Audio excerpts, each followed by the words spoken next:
Welcome to Toyota Time with Timmy the Toolman and Sean. Today we have a special guest. His name is Vincent. We are at his warehouse in San Jose, California, where I live too. And what we're going to show you how to do today is install a Valley Tech bumper on a LX470. Vincent is a nice guy and he's building this truck for his wife and kid.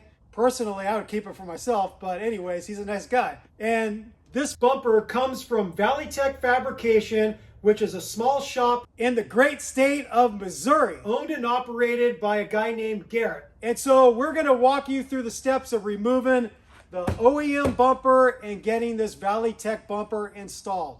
With all that said, let's show you what this bumper looks like. So here's what it looks like. I'm going to do my best because we're in a little bit of tight quarters here.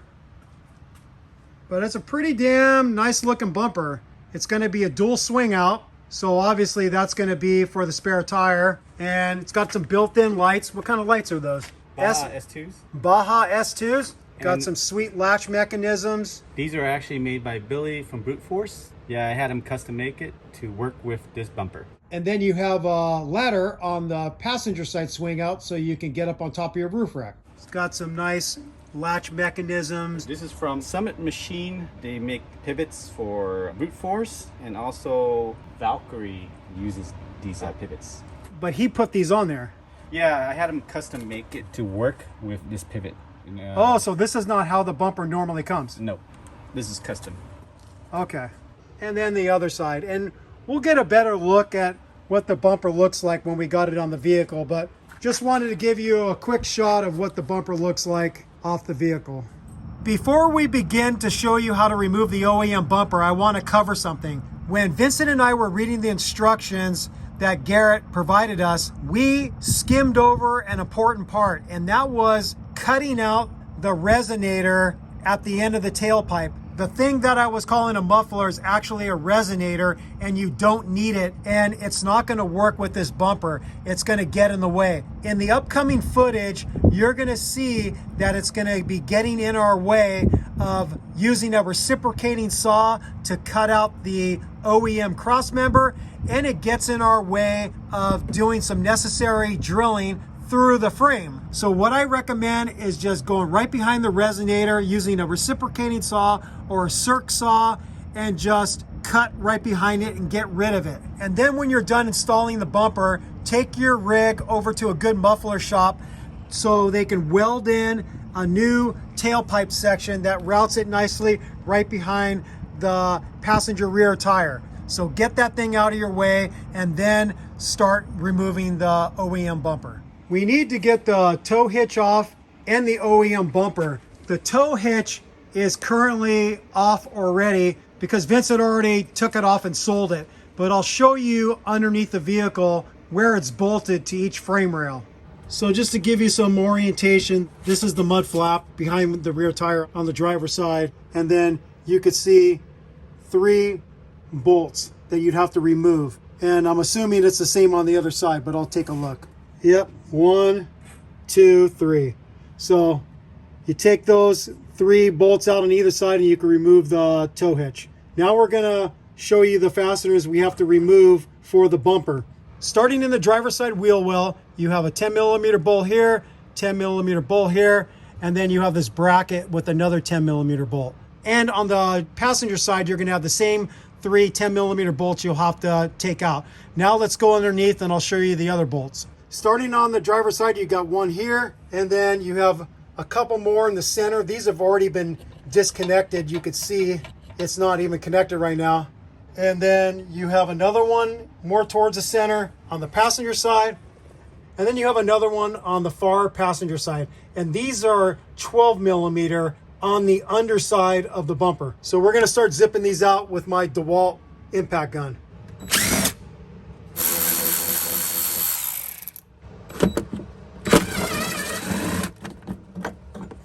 Okay, we've got the driver's side disconnected, and now we're gonna jump over to the passenger side and take out the same 3 fasteners. We're not gonna show it. Okay, now I'm gonna take off the 4 bolts on the underside with a 12mm socket and my small DeWalt impact.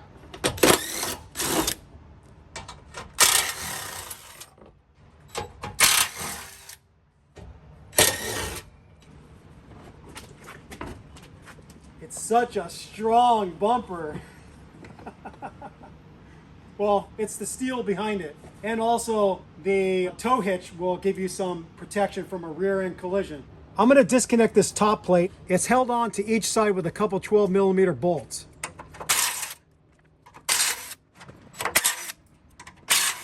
And I think this thing will come off. Okay, that's this piece. Before we start cutting off this cross member with a reciprocating saw, we want to disconnect the trailer hitch wiring ground strap right here. It's hooked up to this bracket that holds this, I don't know, a little reinforcement. It almost looks like a sway bar. So I'm going to zip this 12mm bolt out. Okay, and then we could just get this thing way out of the way so we're not cutting through wires. Just going to tuck this on the top of this frame rail for right now. Next, we want to cut out this cross member that is welded to the frame. Originally, I was thinking that it might be smart to attack it at the welds, but then we talked to Garrett, who's the maker of the bumper, and he said the best way is to just take a reciprocating saw and saw it off inside of the frame rail on either side. So the frame rail comes out this far, so you don't want to cut into the frame rail. So make some markings like I did with a yellow paint pen, and we have to cut this section off, and then we have to move forward and cut this piece out too. And we have to do that on both sides. And so I'll show you the markings that I made on the underside. Not this line, that was originally, I was marking for the weld.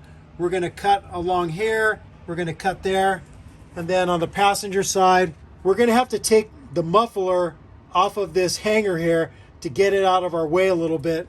And we have to do some cuts right here and here.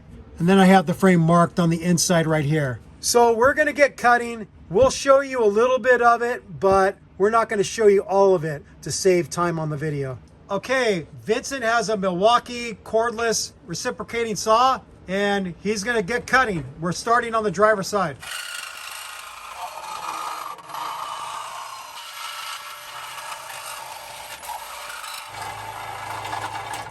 We completed this cut on the driver's side, and we did the same cut on the passenger side. Now we have to go back and cut this section out on both sides. But first, we're gonna disconnect the muffler from the hanger so we can get it more out of our way. So this is the hanger. It's a rubber grommet that holds the muffler to this cross member that we're cutting off.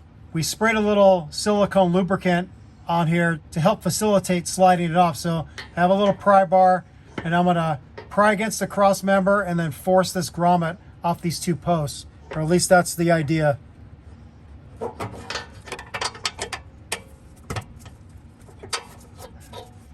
There we go. That doesn't get us much movement. Okay, so we have another one here. So we'll most likely try to slip this one off too to hopefully get a little bit more movement out of the tailpipe and muffler assembly. I slipped this grommet off the same way. I sprayed the post with some silicone lubricant, and then I just pried right in here, and I was able to get this off. So now we have a little more movement. We're now cutting the other part of the cross member on the passenger side, and a long blade with a reciprocating saw is a good way to go. We're having some issues with this Milwaukee reciprocating saw. It keeps on stopping on us, so we're using a air reciprocating saw now, and we're hopefully be able to finish these cuts. But it's a bummer that this Milwaukee reciprocating saw is giving us issues, because this is the preferred tool to be able to get in here to cut these other sections of the cross member. So Vincent has this air actuated little reciprocating saw, and we're hopefully going to be able to finish the cuts with this little thing. Let's see how we do. We're almost through this thing. The reciprocating saw is still giving us issues. We're going to try to finish the cuts with an angle grinder with a cutting disc.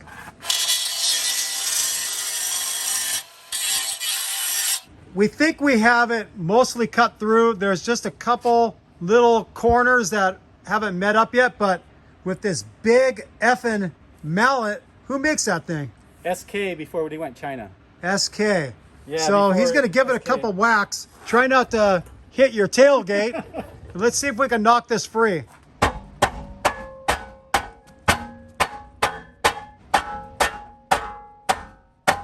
We're almost there.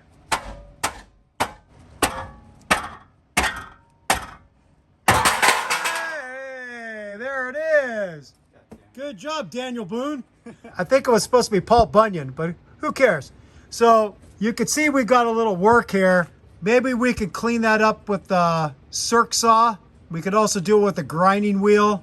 So we'll figure it out, but we have to grind all this off smooth with the inside of the frame rail.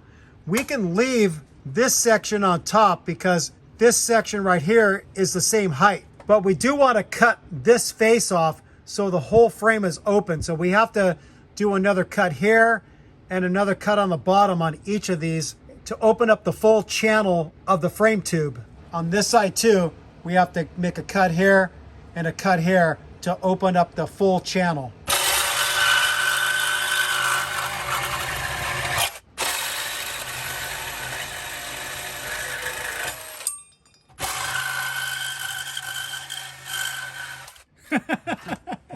It stopped working? Yeah. Oh man. Well, Milwaukee isn't perfect, I guess. So we have the cross member cut pretty close to the inside of the frame rail, and now we're going to finish it off with a flap disc on an angle grinder, and we want to make these pieces flush with the inside of the frame rail so when we slide in the new cross member, it's not going to hang up on any of this stuff. So Vincent is going to do some flap disking on this passenger side frame rail.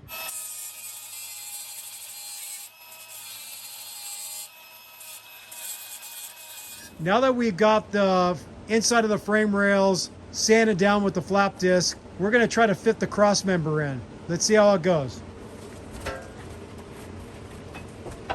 Vincent and I did a test fit of the cross member. It fits just a little bit tight, like it's off by, I don't know, a 1/16 of an inch maybe as much of an 1/8. We talked to Garrett that runs the Valley Tech bumper company, and he gave us a tip that we could just use a bottle jack with a piece of wood and just apply a little bit of pressure on the inside of the frame rails to spread it a little bit. And we did try that, and now the cross member fits no problem. So we're going to use that technique when it's time to get the cross member in. Now that we know that we can get the cross member on the frame rails, there's a couple holes that we have to drill through, and we'll show you those two holes. I've got the camera pointed at the inside of the driver frame rail, end of the frame rail here. If you travel back, it's this hole right here, right underneath this bracket. We're supposed to drill through with a 5/8 drill bit all the way through the outside of the frame rail. And the goal is that you try to drill as straight as possible. So make sure your drill is at a nice right angle to the frame rail so you get a pretty straight hole. The largest drill bit that we have in our possession right now is a 1/2 inch, which is an 1/8 of an inch away from being 5/8. So what we're gonna do is we're gonna drill through here with a 1/2 inch drill bit, and then Vincent has a step drill bit, and so we're gonna go on either side and enlarge the hole to 5/8. And on the passenger side, we have to drill the same hole. I'll show you. There it is right there. We'll drill this one and then we'll get the other one drilled, but we won't show it because it'll be repetitive. Instead of going right to the 1/2 inch drill bit like I mentioned, we found that a 3/8 drill bit fits into the existing hole in the frame pretty nicely. So that's gonna be our pilot drill bit. So we're gonna start off with a 3/8. So I'm gonna put a little cutting oil on here, and then hopefully my eyeballs are calibrated square, and I'm gonna drill a pretty straight hole. So I'm just looking from both angles. Okay, that looks pretty good.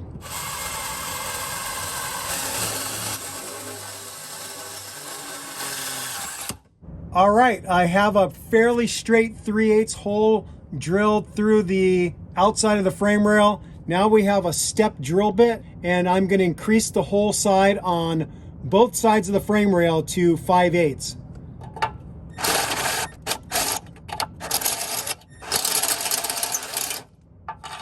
There it is.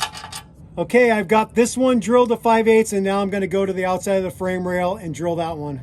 For drilling from the outside in, I can't get a straight shot with a regular drill, so Vincent has this nice Milwaukee 90-degree drill, and so now I can get a straight shot at it. So I'm going to step this one up to 5/8.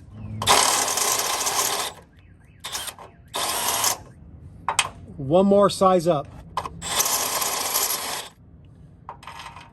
There it is. Okay, now we're going to do the same on the driver's side, but we're not going to show it.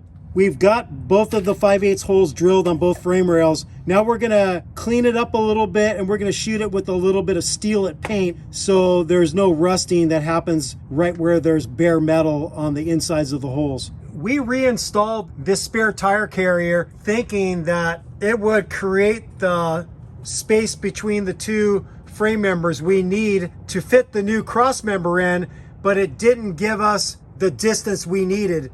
We went ahead and did the bottle jack trick again. We've got a bottle jack against the inside of the driver's side frame rail, and then we have a piece of wood extending to the passenger frame rail, and we put some pressure on it, and that should now give us enough room to slide the cross member in between the frame rails.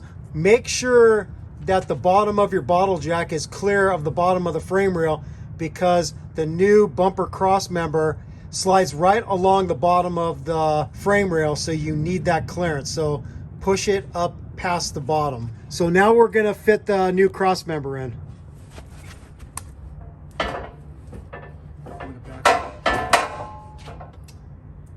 And then we're going to get a couple bolts started, and I'll show you those bolts that we're getting started after we get them secured. The bumper's hanging up again.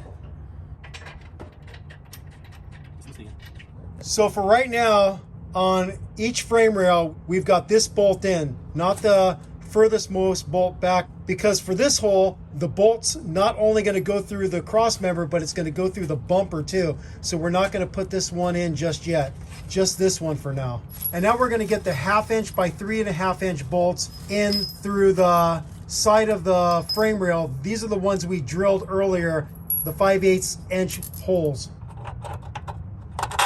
Good job finding the hole, Vincent. There's hope for you. Hope you can't find the shaft though. You can find the hole.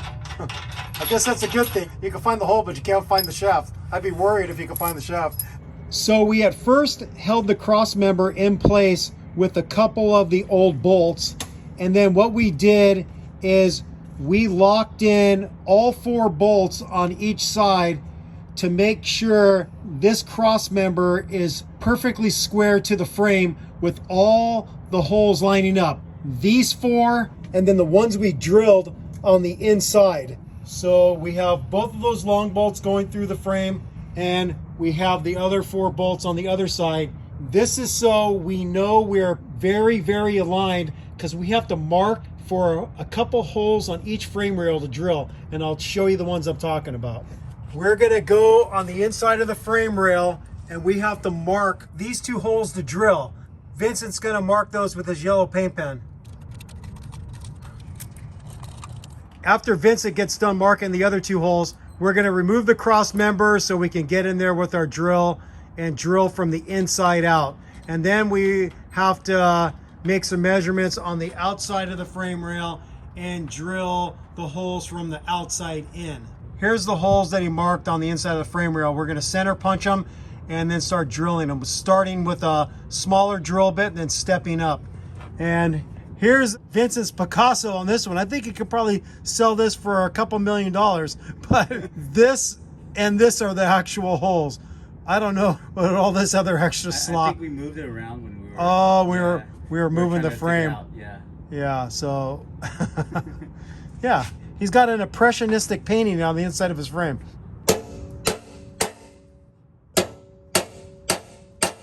We're gonna drill some holes in the frame. We got done with the drilling, and we found that this upper hole on the outside of the frame rail that was supposed to match up with the holes we drilled on the inside, we found that this upper hole didn't match up with this existing upper hole on the outside of the frame rail.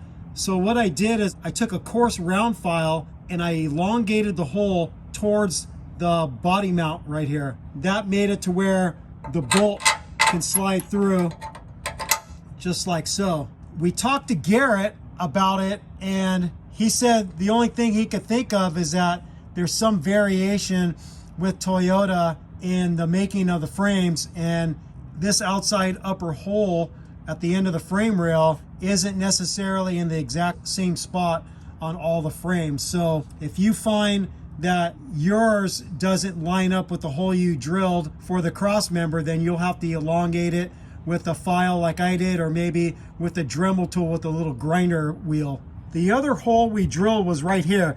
That one right there that Vincent is pointing to is an existing hole in the frame, and we drilled another one below it. And so those are the two holes we're using on the outside of the frame rail. The new one we drilled and the one that we elongated a little bit.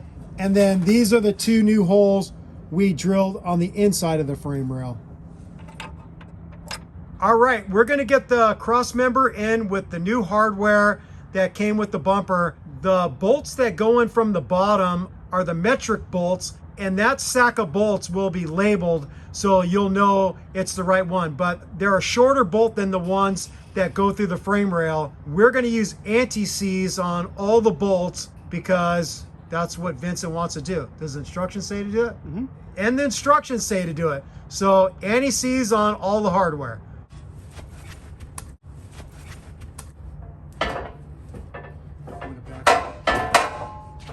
I'm looking in the driver's side frame rail. Look at the second bolt in. There's another one up behind it. Put the screwdriver through. Right there. And that captured nut got bent somehow. And when he removed the tow hitch, that thing came unsprung and isn't lined up with the hole. So now I'll go underneath and I'll show you what I'm talking about. You could see right there that the hole isn't quite lined up.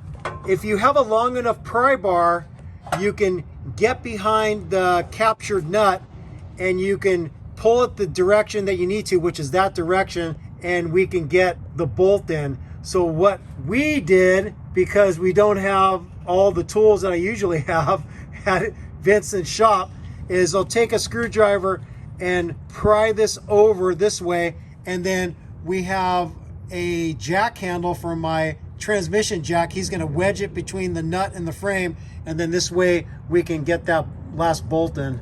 So I pried it over to where it's centered. Now he's going to force the jack handle behind there, get it to where it'll hold it. Okay, try. Yeah, give me a bolt. Okay, teamwork. So now the hope is that the bolts that are going to go through the frame and through the cross member are going to line up. They are the longest bolts of the kit. Nice. Okay, we're 1 for 1. Oh, I like it. I didn't say it before, but each of these bolt nut sets have a washer for the head of the bolt, and it has a washer that goes underneath the nylon lock nut. Now let's see how we did on the driver's side. That one's a little tight. So we don't have the bumper all the way tight yet, so we can shimmy this thing around a little bit. There it is.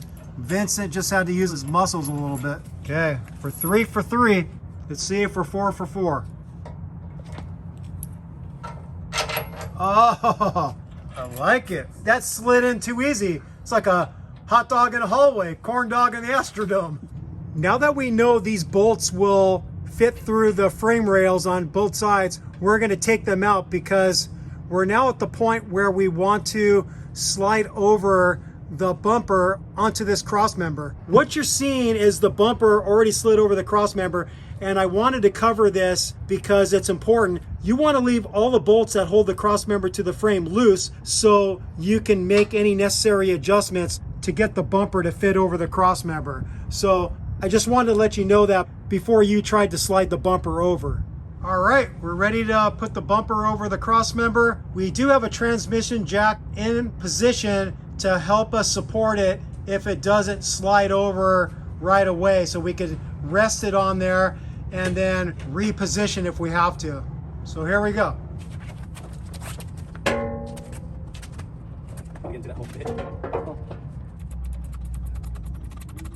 Yeah, it's lined up, but it's not going over. Oh, there it goes. Okay, it's got to come this way a little bit to get over the hook. If I can. There it goes. Oh, you threw on yours? Now push on yours. Gotta go through that hook. Yeah, it's lined up. These cables were stopping our progress. They have to be tucked into the frame, so that was our mistake. Here we go. Okay, so we have the tow hooks lined up. Now we need to draw the bumper fully in. I'm just gonna give it a couple hip checks there. Ouch, that hurt. Yeah. Mallet. There we go. Kick it, kick it. There we go. Well, it looks like it slid on all the way, huh? Then to see if the bolt holes line up. Yes, they do. Yes, they do. Yes, they do. Let me check the other side. Yep, it lines up. I think we're good. So the instructions now say to bolt in this bracket that the swing arms connect to with the latches. So we're gonna do that right now. Just so you know, so you don't get confused, this main piece is gonna be the same for all models. But Vincent decided to do a different type of latch, and it requires this piece to be welded on. We ended up welding it on too low because Vincent didn't know what the hell he was talking about. And so we plan on cutting this off and welding it up higher so it engages with the latch mechanism better. The bolts we're using to attach this to the bumper are a 1/2 inch by 13 thread, and they are 1.5 inches long. And we're gonna have a washer underneath each head of the bolt, coming in from the inside of the bumper out towards that piece. So you can see the location right there on either side of the trailer hitch. Okay, Vincent's gonna put the plastic pad on there. That's where the swing arms interface so they don't scuff the bumper. Yeah, and make sure you get the edge one right here. The bevel facing outward. What size Allen head screws are those? 532. Okay, so 5/32 Allen head screws, or I guess if you want to call them little bolts. He's gonna cinch those up. The next thing Vincent's gonna do is he's gonna put these wing bolts in. 1, 2, 3, 4. You get a washer underneath the head of the bolt, and then you have a washer and a nylon lock nut on the opposite side. And you get the idea. We're gonna get the other two installed the same way. We've got the wing bolts started on both sides, and before we tighten those up, we're gonna get these long bolts that go through the full width of the cross member, those really long ones. So we're gonna have to come in from the inside out with the bolt and put the nuts and washers on this side. Is it gonna line up for us? It doesn't look like it. Oh my God. We're gonna have to do some loosening and tweaking of the bumper. That's no bueno. Try that one. No dice. We're gonna have to take a look at this and see what we have to do. We're probably gonna have to loosen these bolts on either side because we cinched those up, and maybe we're gonna need some wiggle room, so we're gonna have to loosen these up. That metal piece is gonna go. Is it going through? Almost. Let me try the top one. Sliding through better than it was. Oh yeah, there it is. Give me the other bolt. I can't tell what needs to happen. You want to mallet it? Well, if we mallet it, we might mess up the threads. Can you tell at all from the other side what's happening, or no? No, I can't see it. You can't see it? Okay. All right, we're gonna work at this for a while, figure out what we need to do to get these bolts to line up.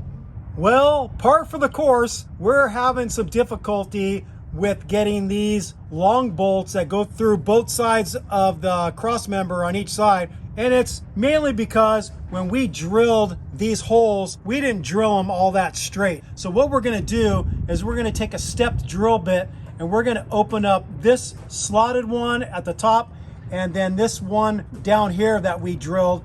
We're gonna open them up a little bit on both frame rails and hopefully have an easier time getting those bolts through the cross member, the frame, and then the bumper. We're also gonna go ahead and open up the holes on the bumper just a little bit, just to give us a little bit of wiggle room, because we're trying not to have to lift this bumper so many times and fit it back on to the frame and cross member. You get the idea. We're going to be enlarging some holes. All right, we finally have the bolts going through the cross member, through the frame rail, and finally through the bumper. We're looking at the bumper in relation to the body, and the gap opens up as it goes towards the rear of the vehicle. The kit comes with some spacers, so we're going to put the spacers in between the wing of the bumper and the cross member, so basically right underneath there, and we're going to see if we can get the gap looking equal on both sides. So after messing around with different spacer widths, we finally have it looking the way we want it.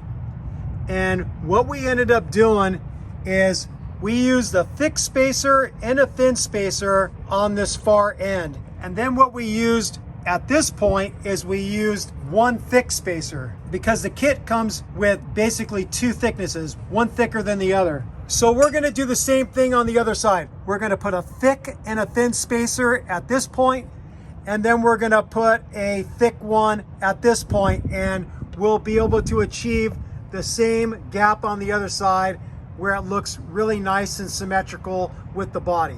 On this driver's side, we have another nice gap, but what we ended up doing is just using one thick spacer in this position and another thick spacer in this position, and it ended up getting a more equal gap. We originally tried, like we did on the other side, with a thick and a thinner one in this position and a thick one in this spot, but it didn't have an equal gap. It was too big of a gap on this side near the fender. So that's looking pretty good, and we're finally done messing with the alignment of the bumper with the body.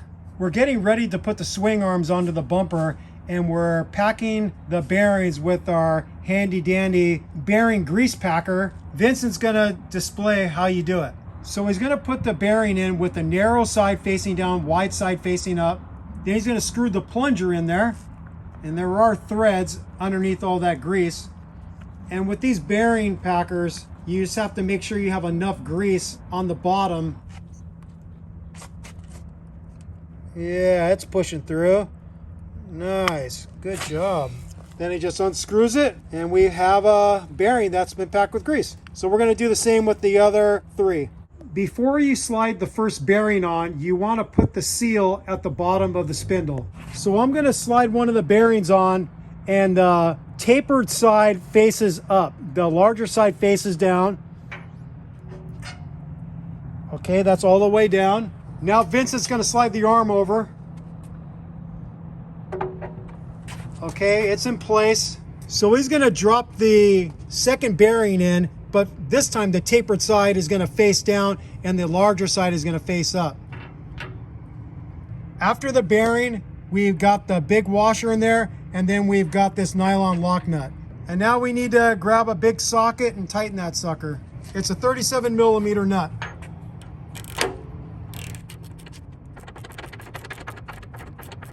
Is there any instructions on how tight you get it? No, just like, do you see the resistance? So you're going by feel. Yeah, I'm going by feel. Cinching up. Yeah. I wouldn't go too freaking tight. That's gonna be hard on the bearing. Move it. Yeah. Is it smooth? Yeah.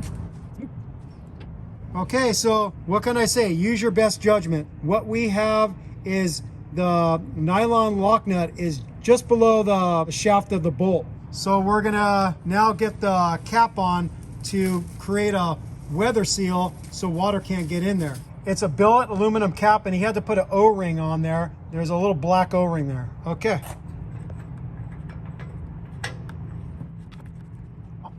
I approve. That looks nice.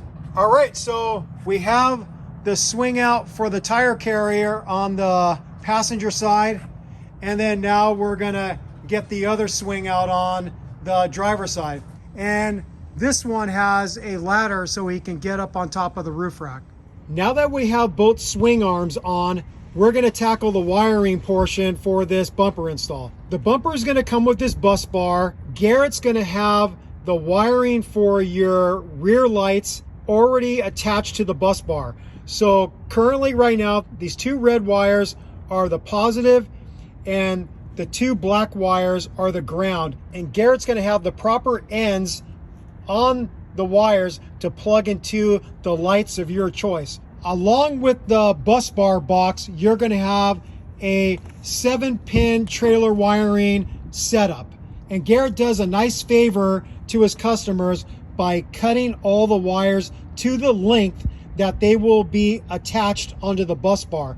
The first thing you want to do is you want to run the wire through the bumper, because if you connect up the wires to the bus bar box first, then you're gonna not be able to affix the plug to the bumper. So you have to run the wires through first, and then you can connect them up to the bus bar box. So we have the wires going through the bumper, and now what we want to do is affix the plug to the bumper with the provided hardware, these little screws with 2 washers and a nut.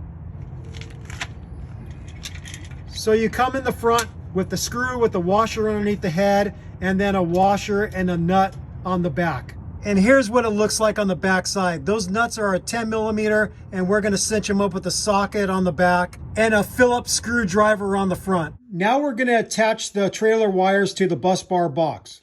Vincent's gonna slide this through and then start hooking them up. And as he hooks them up, I'm gonna explain what each wire is for. Just know that there's some color coding on this bus bar, and there's some writing on here that can throw you off. Don't pay attention to the color coding. Don't pay attention to the writing on here, because then you're going to get confused, because it's not going to correspond with how Garrett set it up. So don't let that throw you. So first, Vincent's going to take off the nut and 1 washer. There's 2 flat washers underneath each nut. So what you want is 1 flat washer at the bottom of each stud. He's going to slide in the 7-pin wiring harness into the bus bar box.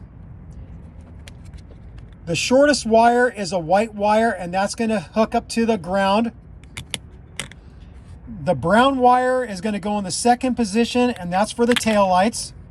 The yellow wire goes next, and that's for the left turn signal. The green wire goes on the next post, and that's the right turn signal. The black wire goes on next, and that's for the reverse lights. The last 2 wires aren't usually going to be used. The red wire is auxiliary power. So if you have a trailer that needs auxiliary power through the 7-pin connector, then that's what that's for. And the blue wire is for trailer brakes. For Vincent's LX470, I doubt he's going to be pulling a trailer heavy enough that he needs trailer brakes. So we're not going to use the blue wire, and we're not going to be using the red wire. So that covers how you connect up the trailer wiring harness to the bus bar box here. Next, what we have to do is we have to cut off this existing 4-pin trailer plug and run those wires to that same bus bar box. So the 2 white wires coming into the top connection are the ground. The black wire is for the tail lights. The yellow wire is for the left turn signal and the brake light. And then the green wire is for the right turn signal and the other brake light. So we're going to snip this off, and then we're going to connect up some ring connectors that we could run to that bus bar box. Vincent made up a nice little harness that's going to butt splice to the 4-pin trailer wiring. After we cut off that plug, he put some ring connectors on, and then they're going to attach into the bus bar box. There's an additional black wire that he put as part of this harness, and I will explain what that's for in a little bit after we connect these wires to the bus bar box. So the white wire is going to be the ground. The brown wire is taking the place of the black wire on the original 4-pin wiring. Vincent chose brown instead of black, so don't let that confuse you. So that's going to go to the black wire. And then the yellow wire is going to go next, and that's for the left turn signal.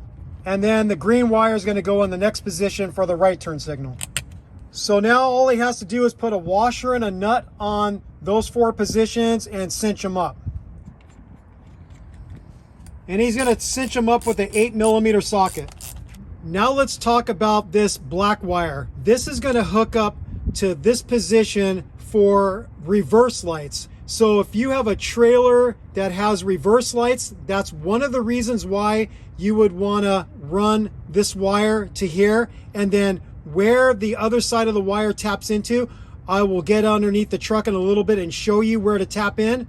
And then the other reason why you want to run this wire from the OEM harness to this post on the bus bar is if you want your rear lights on the bumper to turn on every time you go into reverse, so they would be automatic reverse lights, then what you would do is move the 2 power wires for your auxiliary lights on the bumper, and you would move it to this position on the bus bar. So again, every time you put the vehicle in reverse, those lights will come on. However, what Vincent wants to do is he wants to have a separate power supply for his rear lights. So he's going to hook up power from an S-Pod in the cab that's going to be running power to this bus bar post to power the lights. So they aren't going to automatically come on when he puts it in reverse. He's going to have to push a button on his S-Pod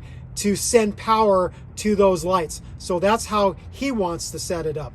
But we wanted to cover this in case you wanted the rear bumper lights to come on with the reverse lights, then this is how you would do it. So now what I'll do is I'll get underneath the truck and show you the wire you need to tap into to send power to this wire. I'm underneath the vehicle. I'm on the passenger side. Here's the tailpipe right here. If I go over just a little bit, I'm going to see the plug. It's this plug right here.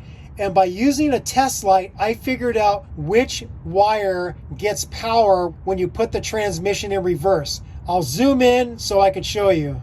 It's this red and black wire with the additional white stripe. It's that one right there. And so how you tap into it is going to be up to you.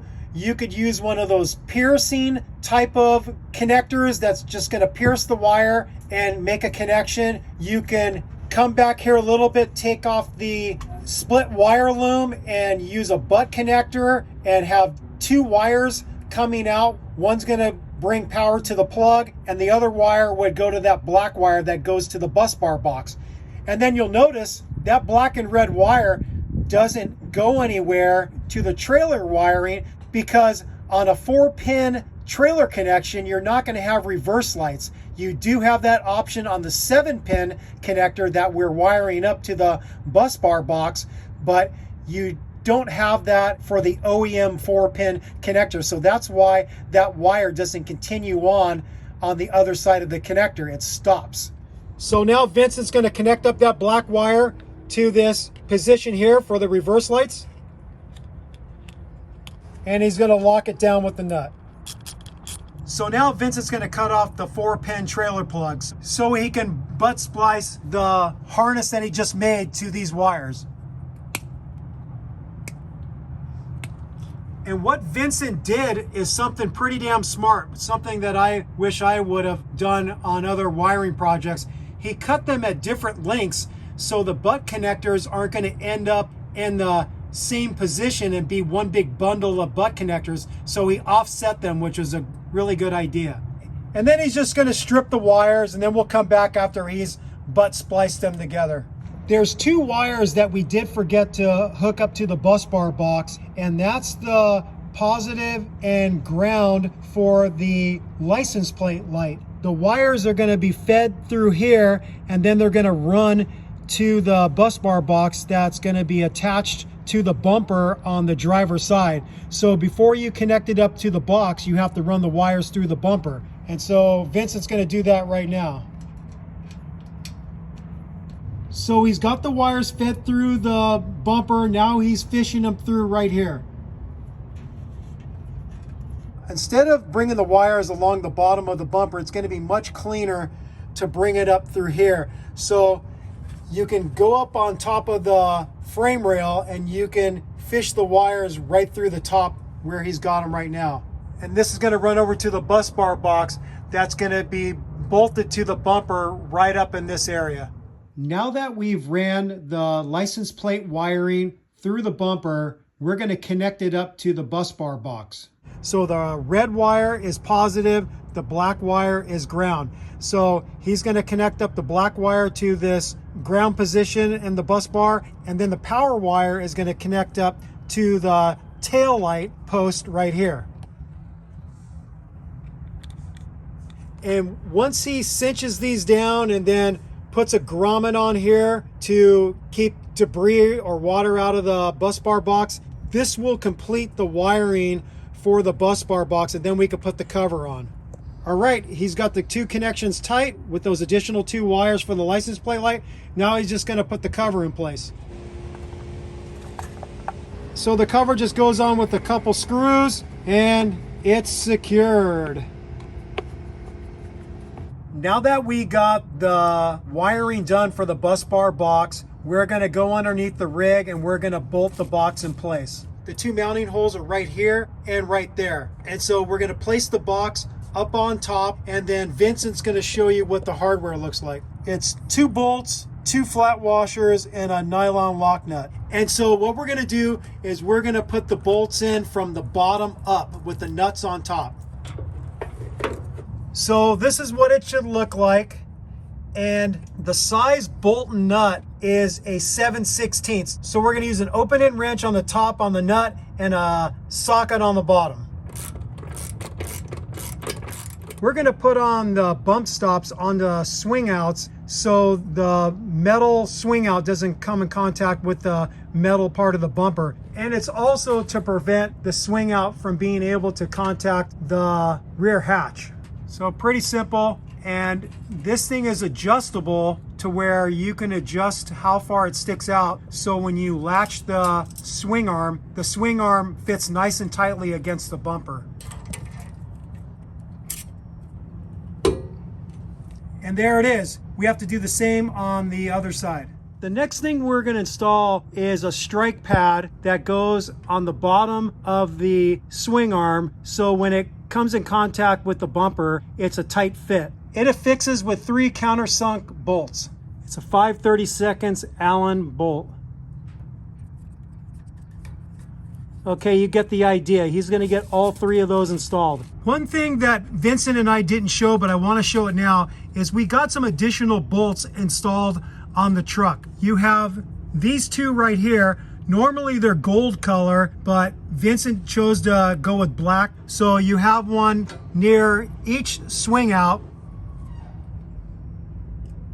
These are the original bolts that you're supposed to use in those 4 spots. And then the other 2 bolts we installed are these ones on each side of the hitch receiver. And those just go in with the bolt head on the front with a washer, and then a washer and a nut on the back. Once you got all the bolts installed, then you'll go around and tighten them all up. The 1/2 inch by 13 thread pitch bolts are torqued to 80 foot-pounds, and the metric M14 bolts are torqued to 120 foot-pounds. Next, we're going to install an accessory hitch receiver onto the driver's side swing out. This was an option that Vincent went with, so he could technically like put a bike carrier on here or whatever he wants to carry. So it's got a big bolt that goes down from the top, and put a nut and a washer underneath. Then there's 2 more bolts and nuts that are going to go through the front on either side of this gusset.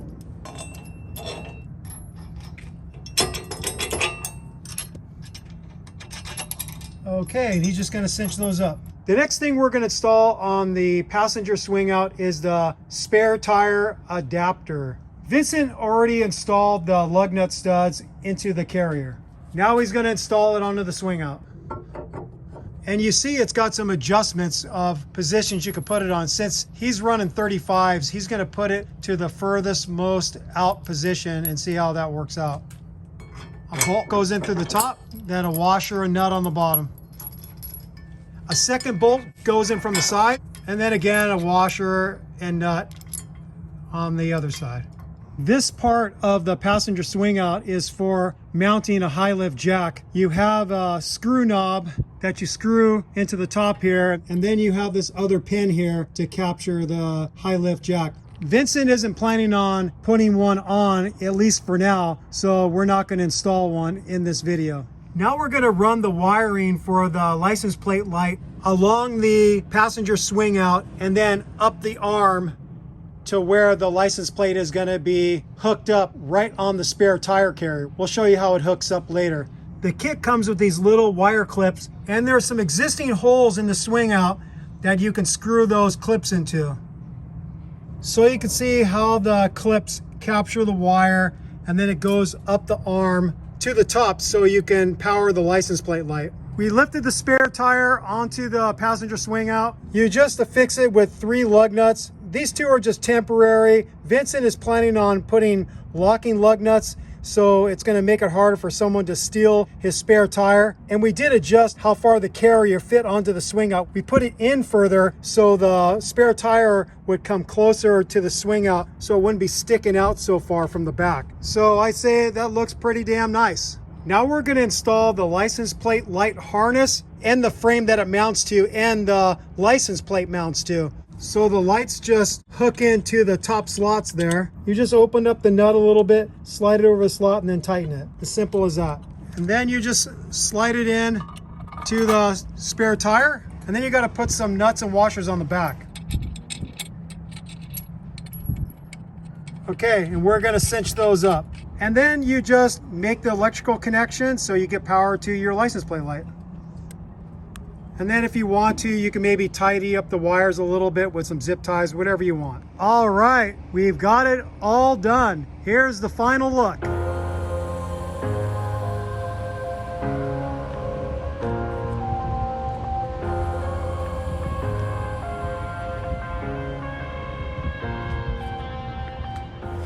headed to the bottom of the bottle. I've been drowning, I've been floating away.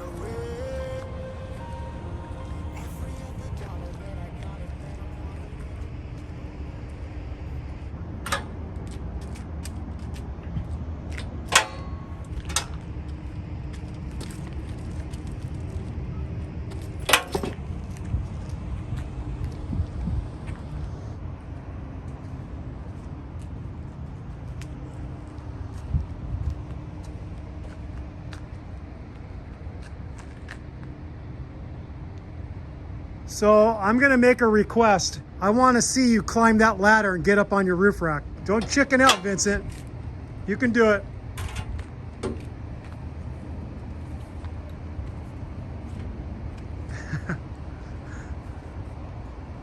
There you go. Nice. All right, top of the world. All right, we are all done with this job. You just saw Vincent and I install a Valley Tech bumper on a Lexus LX470, which would be the same for a 100 series Land Cruiser. I have to say, I'm pretty impressed with the workmanship that Garrett put into this bumper. It's very well built. It's very stout. This thing is beefy. So whatever you want to throw out this bumper, I think it can handle it, other than you driving off a cliff. I don't know if it could handle that. But this is gonna be a really good bumper for your off-roading needs, or if you like to mall crawl like Vincent, then you can mall crawl and look really cool going over the speed bumps in the local mall. So we hope this video helps you install your own Valley Tech bumper on your rig. We will have Garrett's contact information in the video description so you can contact him to order your bumper. With all that said, we thank you for watching Toyota Time with Timmy the Toolman and Sean and special guest Vincent. Thank you for watching. Thank you for subscribing. If you haven't subscribed yet, I don't know what the hell you're waiting for. Click on that subscribe button and also click on that notification bell if you'd like to be notified when we put up new content on our channel, which we are always putting up very helpful and sick mods kind of content like this bumper install here. Peace out. Happy wrenching. Bye-bye.